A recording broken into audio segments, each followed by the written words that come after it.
Olá pessoal, sejam todos muito bem-vindos a mais um vídeo aqui do canal. Eu sou Carolina Faria e o tema que nós vamos conversar aqui hoje é o que são vieses inconscientes em neuroarquitetura. Para a gente começar esse vídeo, antes de a gente abordar as questões por trás da arquitetura a respeito desse tema, nós vamos precisar estudar um pouquinho aqui alguns padrões de funcionamento do nosso cérebro para entendermos lá na frente onde isso se relaciona com a arquitetura. Tudo bem? Então vamos lá.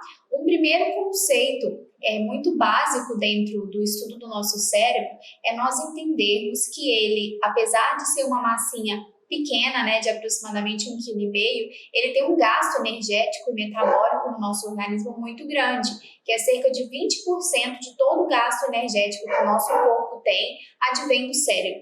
Então, esse funcionamento dele precisa ser o mais otimizado possível para que esse gasto não seja demasiado. E aí, o nosso cérebro acaba buscando alguns atalhos e artifícios para essa economia de energia. Essa economia de energia é um conceito fundamental e básico para nós entendermos como os funcionamentos do cérebro se processam ali, tá bom? Então, dando sequência, dentre outros diversos atalhos que o nosso cérebro utiliza para poder economizar essa energia, um deles são as chamadas heurísticas. O que são as heurísticas dentro do funcionamento do nosso cérebro? As heurísticas são justamente atalhos que o nosso cérebro utiliza quando ele precisa processar informações.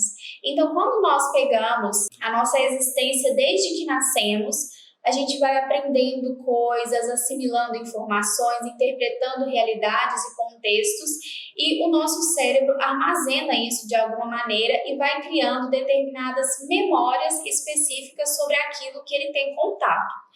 Então, quando em algum momento nós nos deparamos com alguma informação, o nosso cérebro tenta sempre buscar padrões, para que ele compreenda se ele já conhece aquilo ali de alguma forma, e aí ele cria um atalho para essa informação para que ele não tenha que processá-la minuciosamente desse gasto energético. Um exemplo muito bom que nós podemos dar para vocês entenderem, esse processo é o processo da leitura. Quando eu paro para fazer uma leitura, quando eu tenho familiaridade com a língua, obviamente, como é um processo que eu já conheço, eu não tenho que ler cada sílaba exatamente da palavra. O meu cérebro reconhece ali o padrão ou de característica física daquela palavra, assim, de maneira geral, ou ele começa a ler ali as 2 primeiras sílabas e ele já sabe deduzir o restante. Então, para ele não precisar processar cada uma daquelas informações de forma muito demorada, ele cria esses atalhos de acordo com padrões que ele reconhece de contextos anteriores e experiências anteriores que nós tivemos. Certo? Essas são as heurísticas, esses atalhos que o nosso cérebro busca reconhecer. Só que dentro dessas heurísticas, a gente pode já imaginar que em determinados momentos essa interpretação pode ser errada do nosso cérebro. Então, quando ele tenta reconhecer padrões, mas ele desconsidera ali outras questões que estão por trás daquela realidade, que possam fazê-la ser diferente daquela que ele reconheceu há algum tempo atrás, a gente acaba tendo interpretações e julgamentos errados acerca de diversas realidades, inclusive acerca da leitura. É muito comum, às vezes, uma palavra começar de um jeito que a gente já conhece, a gente tende a querer já identificar ali o que é logo à frente, e às vezes a palavra é outra palavra que a gente não conhecia, algo do tipo. Então, com esses falsos julgamentos, eu diria, esses enganos que o nosso cérebro comete, a gente precisa entender como isso nos atrapalha dentro da arquitetura, certo? Quem assistiu o vídeo anterior que eu falei sobre empatia dentro da neuroarquitetura, viu que ali nós citamos um pouco sobre como é complicado para os profissionais da arquitetura conseguirem se desvincular do seu próprio contexto de existência para entender a realidade do outro, para entender a realidade do usuário, do cliente dele. E isso não é difícil do ponto de vista abstrato ou do ponto de vista em que nós estamos acostumados. A gente está acostumado a fazer normalmente um briefing com o cliente, a gente entende ali algumas questões da vida particular dele, mas muito restrito ao que ele ele consegue nos apresentar. A questão aqui é que nós vimos lá também que existe uma camada de nossas memórias que não são acessadas por nós assim de forma rápida e intuitiva. Essas memórias nossas estão processadas abaixo daquilo que a gente tem consciência, abaixo do nível da nossa consciência, e por isso muitas vezes nós não nos damos conta disso. E isso acontece tanto com o seu cliente quanto com você como arquiteto.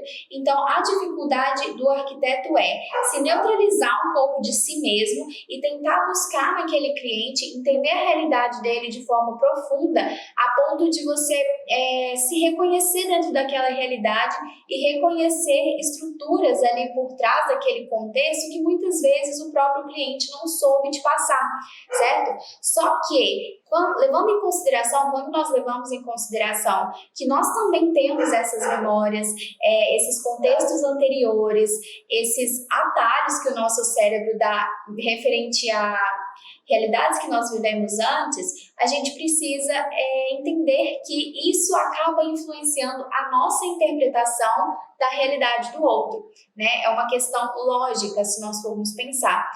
Então, quando a gente tem aqui as heurísticas versus vieses inconscientes, nós precisamos entender que as heurísticas são um padrão fundamental para o funcionamento do nosso cérebro, já que ajuda ele a ter essa economia de energia tão necessária, certo? Para o bom funcionamento dele, para ele não entrar em colapso. Mas, quando essas heurísticas começam a criar vieses, ou seja, é uma parte negativa e errônea dessas heurísticas, ou seja, interpretações erradas, isso passa a ser um problema na hora da gente projetar. Porque nós precisamos criar os projetos e projetar para aquelas pessoas, para aqueles usuários, para aquela família, para aquela empresa, mediante a realidade deles, sem que nós interpretemos de acordo com contextos e histórias anteriores nossas. Aquelas pessoas que estão ali dentro daquele contexto, elas já têm as suas necessidades, que elas já entendem e passam para você como arquiteto, e elas têm também já a sua história, o seu histórico daqueles padrões que elas mesmas não reconhecem ainda. E o arquiteto também tem os seus. Então, a nossa dificuldade, né, e o ponto aqui que é muito importante, é nós sempre termos a consciência de que nós podemos estar interpretando a realidade do nosso cliente de maneira errada, de maneira enviesada pelas nossas próprias estruturas de pensamentos, estruturas de crenças, estruturas que nós adquirimos ao longo da nossa história, da nossa existência, certo? Então, quando a gente tem essa consciência de que eu posso estar enganada quanto a este aspecto, eu vou buscar o conhecimento para tentar encontrar o caminho correto da solução daquele determinado projeto, sem que ele seja enviesado, sem que a solução seja enviesada por interpretações minhas que venham de mim como pessoa, como ser humano, certo? Então, os vieses inconscientes são isso. Eles fazem parte de uma maneira do nosso cérebro economizar energia, mas essa economia de energia, ela é sim, muitas vezes, equivocada do ponto de vista de como nós observamos e interpretamos a realidade do outro. Então, este é o vídeo de hoje. Eu queria dizer para você que é arquiteto para sempre buscar um conhecimento mais aprofundado. E aí, quando a gente sai um pouquinho daquela estrutura de briefing que nós estamos acostumados, quando a gente tenta participar um pouco mais da realidade daquele cliente, daquela empresa, conviver um pouco ali com aquele ciclo social dentro daquele ambiente corporativo, para a gente entender as realidades, os conflitos, as dinâmicas, é muito diferente de quando você apenas conversa e o cliente te passa alguma questão que ele já tem conscientemente a respeito do ambiente, a respeito da demanda que ele tem.